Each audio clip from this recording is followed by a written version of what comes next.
Барлығыңызға сәлем. Бүгін сіздермен 20 минутта дайын болатын печеньенің рецептімен бөлісемін.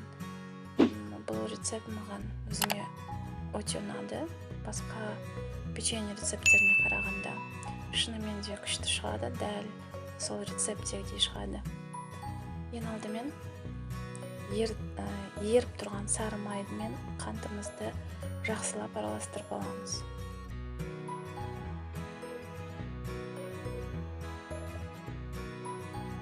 Одан кейін үстіне бір жұмыртқа қосып, тағы да араластырамыз.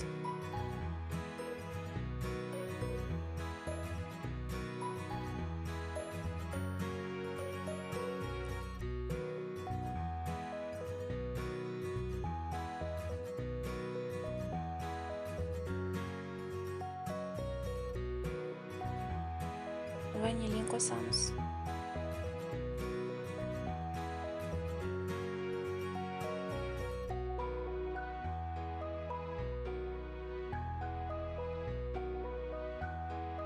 Барлығын жақсылап араластырып, күштен өткізілген ұнымызды қосамыз.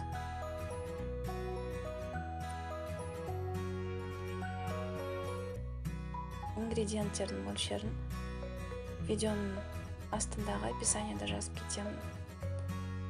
Онды қосып болғаннан кейін қамыр илейміз. Қамыр қолға жабыспайтындай болу керек.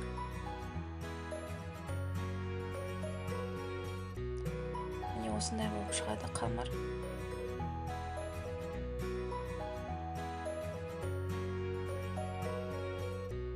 Енді шоколадты алып кішкентай бөліктерге бөлеміз. Кез келген шоколад жарай береді.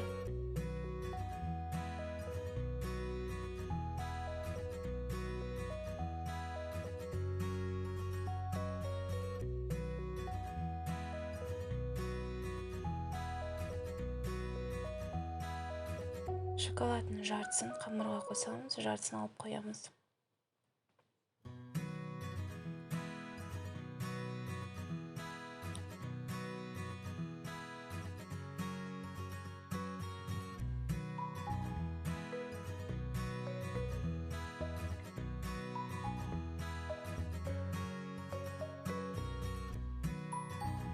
Енді дөңгелек форма беріп, печеньемізді пергамент қағазына орналастырамыз.